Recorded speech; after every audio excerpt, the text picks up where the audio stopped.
The best cure for a bad day is to go to bed early and start over in the morning. Do your contrition as you fall asleep, and when you wake up, consider yourself forgiven. Get up on the right side of the bed, set your dial toward high-spirited and hopeful, rather than the rerun of old sad movies.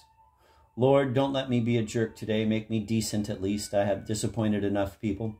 I don't care to add to the total. Today, whomever I encounter, I will leave them slightly better off than before. I will ignore rudeness and be grateful for kindness. I will not think less of persons wearing Yankees caps or goth tattoos or flag pins, or people who open their mouths and out comes a stream of graffiti. Each one has a spark of the divine, and someday we will see this clearly. 6 a.m. and the city is only faintly lit. My early jobs as a dishwasher and parking lot attendant began at 6 a.m., and I respect this hour. It was never a bad day that had a good morning. I get up and am grateful for the sensor that switches on the light in the hallway and all is made clear. The sink and mirror, the shower, the toilet, my target below, and I let fly and I think,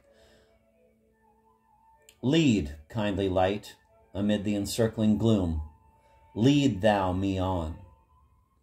I worry about the country, but it's not mine to worry about. It belongs to younger people, a big, boisterous republic with not so much in common these days, or so it appears. Television and pop music have splintered into dozens of niches and byways. No singers like Satchmo or Sinatra or Elvis, whose voices everyone recognized. Most celebrities are famous to only a slim minority. They're followed on TikTok, but nobody follows them down the street because they are so numerous. But my generation hangs on to the old songs about the spacious skies and amber waves of grain, the sweet land of liberty, the oceans white with foam, the roaming buffalo, the coming of the Lord with his terrible swift sword, the chariot swinging low as we hear the whistle blow and rise up so early in the morn. We get very happy being in a crowd that knows the words. Once at a show in Baltimore at an open pavilion in the Inner Harbor, not far from where Francis Scott Key wrote the words, a couple thousand people stood and sang the national anthem with gusto, the sopranos floating up high over "O'er the land of the free and the land of the brave." Everyone knew the words, and people who thought they were too cool to sing somehow got into the spirit of it. The tone-deaf sang softly. It was a sweet, cheerful, tribal feeling, and we all felt the creaturely comfort of it. Individualism is all well and good in its place, such as the bathroom or kitchen or the driver's seat of your car.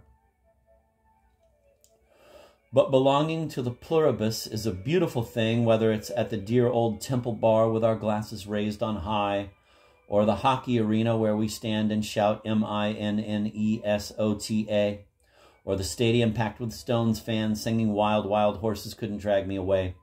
I pray we never lose the grace that taught my heart to fear in the Red River Valley, roses loving sunshine, singing in the rain, going to Montana to throw the houlihan, and the bright golden haze in the meadow.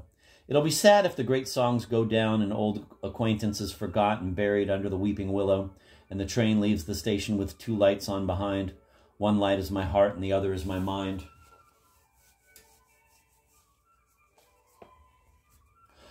People can walk around in the private world of headphones listening to Etoin Shurdlu or the Quick Brown Foxes or F.O. and their anthems of isolation.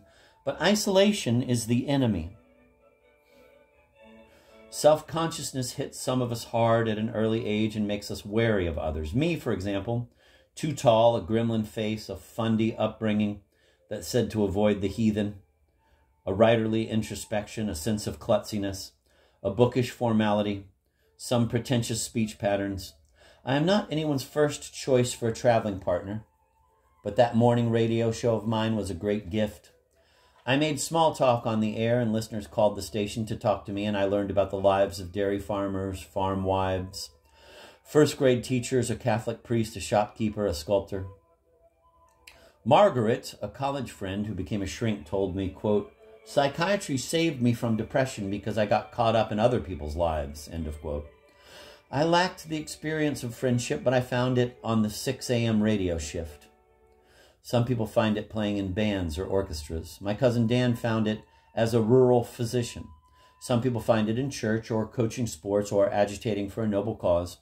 But you need to get tangled up with others and stay clear of the lonesome hitchhiker blues, the misunderstood loner and neglected child, the martyred hero. You need to make yourself useful, which is a good step toward friendship. A friend is someone whose company you enjoy and whom you don't need to impress. I got into comedy by way of loneliness. When people laugh, it's friendship. I don't feel friendship when I'm in a crowd of Democrats. I feel I'm among people who can talk my head off about empowerment, healing, authentic belonging, and creating an anti-oppressive, life-affirming environment of socioeconomic equity, but they don't know how to clean the streets or collect the trash. An oppressive culture. I am a lifelong Democrat, but when I board the aircraft and the pilot comes on the horn and welcomes us from the cockpit, I want to feel that he or she is a Republican. I want him or her to be crisp and authoritative and have military experience. I don't want anyone like me up front. No kidding. Aviators only. My Democrats became a cheerless bunch of agonizers in 2017, obsessed about the gentleman who had succeeded our cheerful president, a real estate developer who, as the British writer Nate White points out, has no class, no charm, no coolness, no credibility, no compassion, no wit, no warmth, no wisdom, no subtlety, no sensitivity, no self-awareness, no humility, no honor, and no grace. Which is true enough, but that's over now. An old newsreel. And now is the problem we must deal with. Ralph, the country needs you more than ever. Put away yesterday's absurdities and take hold of today with high spirits. Forgetting your old nonsense, today invites us to high hopes. It can be the best day in the year, and our time can be a very good time if we will simply do our best with it. And then we have tomorrow to look forward to.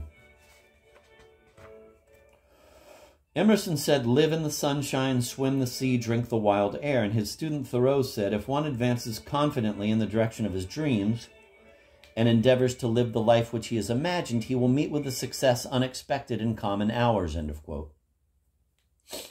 This from a man with a face like a pile of fence posts who never had a romance, whose best book sold by the dozens, who died a failure at 44, but the booming drum roll of, quote, if one advances confidently, end of quote, still rings true today.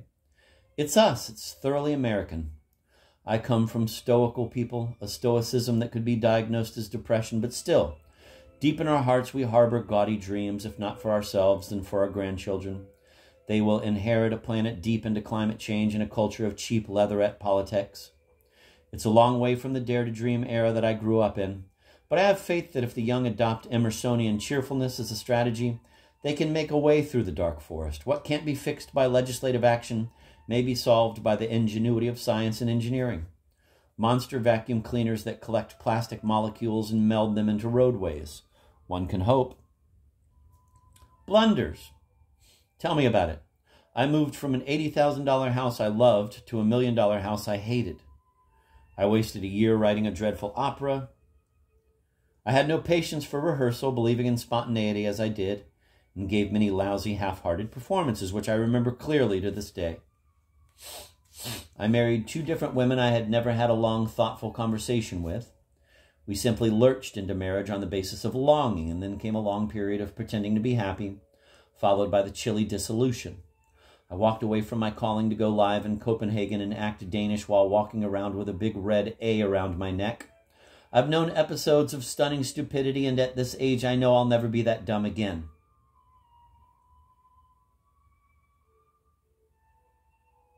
Once I got myself a cabin in the woods of Wisconsin with a separate workroom, 10 by 15 on stilts. No house or highway in sight, just a big window looking into the trees where deer sometimes stopped and studied me. After a year, I concluded that peace and quiet made me uneasy.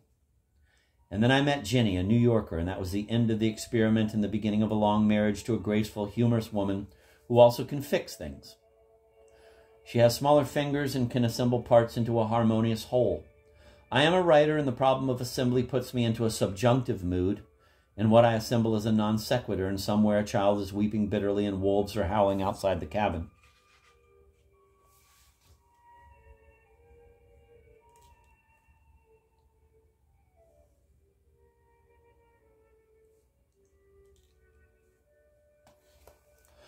I was an English major and looked down on the engineering students with the crew cuts, their green plaid shirts with plastic pocket protectors, their slide rules and holsters.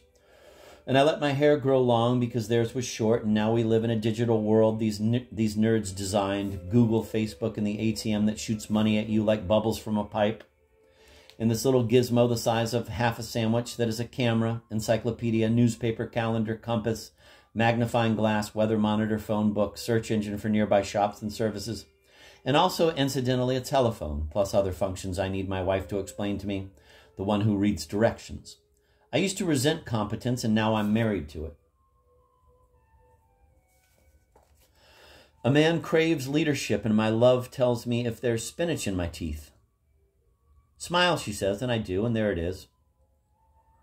I read aloud to her the stuff I've written, and if she laughs, I feel noticed, like a peacock I once saw walk across a yard, his great fan of bejeweled feathers open wide, following a pea-hen whom he had a crush on. And he stretched out his gaudy neck and shook the little doodads on his head and waved to the great fan of iridescent blue-green beauty. And she looked up and noticed. This happens to me when I read her something I just wrote, like this very paragraph about the peacock. And she laughs out loud at the thought of me as a large bird with a head full of doodads. If I taught creative writing, I wouldn't emphasize creativity. I'd teach the importance of marrying the right person.